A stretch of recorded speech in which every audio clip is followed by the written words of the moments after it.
ಹೊಗೇನಕಲ್ ಜಲಪಾತವು ದಕ್ಷಿಣ ಭಾರತದಲ್ಲಿ ತಮಿಳುನಾಡಿನ ಧರ್ಮಪುರಿ ಜಿಲ್ಲೆ ಮತ್ತು ಕರ್ನಾಟಕದ ಚಾಮರಾಜನಗರ ಜಿಲ್ಲೆಯ ಗಡಿಯಲ್ಲಿ ಕಾವೇರಿ ನದಿಯ ಮೇಲಿರುವ ಜಲಪಾತವಾಗಿದೆ.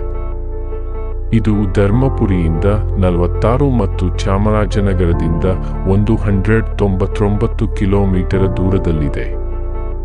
ಈ ಸೈಟ್ನಲ್ಲಿರುವ ಕಾರ್ಬೋನಾಟೈಟ್ ಬಂಡೆಗಳನ್ನು ದಕ್ಷಿಣ ಏಷ್ಯಾದಲ್ಲಿ ಈ ರೀತಿಯ ಅತ್ಯಂತ ಹಳೆಯದು ಮತ್ತು ವಿಶ್ವದ ಅತ್ಯಂತ ಹಳೆಯದು ಎಂದು ಪರಿಗಣಿಸಲಾಗಿದೆ.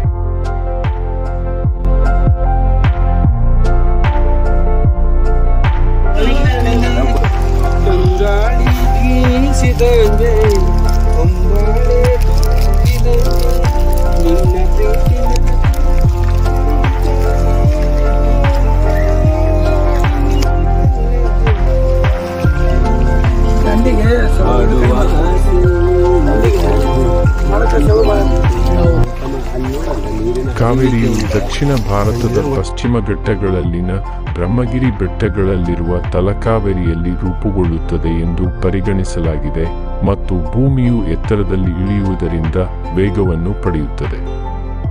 ಕೆಳಗಿಳಿಯುವಾಗ ವಿವಿಧ ಉಪನದಿಗಳು ಅದರೊಳಗೆ ಸೇರುವುದರಿಂದ ಅದು ದೊಡ್ಡದಾಗುತ್ತದೆ. ಹೊಗೇನಕಲ್ನಲ್ಲಿ ಕಾವೇರಿ ಈಗ ದೊಡ್ಡ ನದಿ ಬಂಡೆಗಳ ಭೂಪ್ರದೇಶದ ಮೂಲಕ ನೀರು ಹರಿದು ಹೋಗುವಾಗ ಹಲವಾರು ಜಲಪಾತಗಳನ್ನು ಸೃಷ್ಟಿಸುತ್ತದೆ. ಕೂಡಿದಾಗ ನಿನಗೆ ಎರಡು ಬಗೆಯ ಘಾಟಿ ಜಾತ್ರೆ ಕೂಡಿದಾಗ ದೂರವಾಗಿ ಮನಸ್ಸು ಒಡೆದು ಇದು ಬಂದ ಹಾಗೆ ಕೊಂಚ ಕೊಂಚ ಮೋಹ ಮುಕ್ಕಿ ಹೊಸಗೆ ಹರಿಯಿತು. ಜಲಪಾತವು ಬೋಟ್ಗಳ ಸಾಗುವಿಕೆಯನ್ನು ಅಡ್ಡಿಪಡಿಸುವಷ್ಟು ಬಲವಾಗಿರದ ಕಾರಣ ಹೊಗೇನಕಲ್ನಲ್ಲಿ ಬೋಟಿಂಗ್ ಅನ್ನು ಒಣ ಋತುವಿನಲ್ಲಿ ಅನುಮತಿಸಲಾಗುತ್ತದೆ.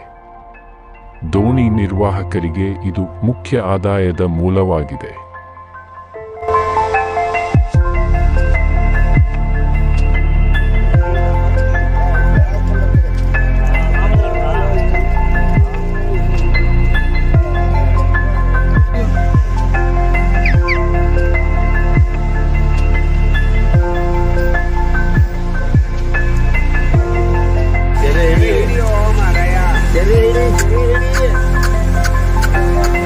ಅದ್ಭುತ ರೀ ಇದು ಅಣ್ಣ ಇದು ಒಳಗ ಪ್ರಯಾಣ ಮಾಡೋದು ಬಿಡುದು.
ಹೊಗೇನಕಲ್ ಜಲಪಾತದ ಶುದ್ಧ ತಮಿಳು ಹೆಸರು ಉಗುನೀರ್ ಕಲ್. ಇದು 1652 ರಿಂದ 1768 ರವರೆಗೆ ಮೈಸೂರು ಸಾಮ್ರಾಜ್ಯದ ಆಳ್ವಿಕೆಗೆ ಒಳಪಟ್ಟಿತ್ತು. ಮತ್ತು ಆ ಅವಧಿಯಲ್ಲಿ ಅನೇಕ ಕನ್ನಡಿಗರು ತೆರಿಗೆ ಸಂಗ್ರಹ ಕಾರ್ಯಕ್ಕಾಗಿ ಇಲ್ಲಿ ಹೆಚ್ಚಿನ ಸಂಖ್ಯೆಯಲ್ಲಿ ಉದ್ಯೋಗಿಗಳಾಗಿ ನೆಲೆಸಿದರು. ಈ ಕಾರಣದಿಂದ ಅಲ್ಲಿಯ ಹಲವು ತಮಿಳು ಹೆಸರುಗಳು ಕನ್ನಡದ ಹೆಸರುಗಳಾದವು. ಹೀಗೆ ಉಗುನೀರ್ ಕಲ್, ಉಕ್ಕುನೀರ್ ಕಲ್, ಹೊಗೇನಕಲ್ ಆಯಿತು. ಹೊಗೇನಕಲ್ ಎಂಬ ಹೆಸರು ಕನ್ನಡದಿಂದ ಬಂದಿದೆ ಎಂದರೆ ಅದು ಸ್ಮೋಕಿ ಬಂಡೆಗಳು ಎಂಬುದರಿಂದ. ನದಿಯು ಕೆಳಗಿರುವ ಬಂಡೆಯ ಮೇಲೆ ಬಿದ್ದಾಗ ನೀರಿನ ಶಕ್ತಿಯು ಬಂಡೆಗಳಿಂದ ಹೊರಹೊಮ್ಮುವ ಹೊಗೆಯನ್ನು ಹೋಲುತ್ತದೆ.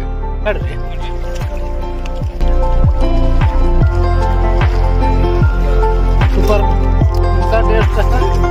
ಕ್ಲೈಮೇಟ್, ನಡು ನೀರಿನಾಗ ತೆಪ್ಪದೊಳಗೆ ಕುಂತ್ಕೊಂಡು ಅವ್ರು ತಿನ್ನಲು ಕಾಣುತ್ತೆ.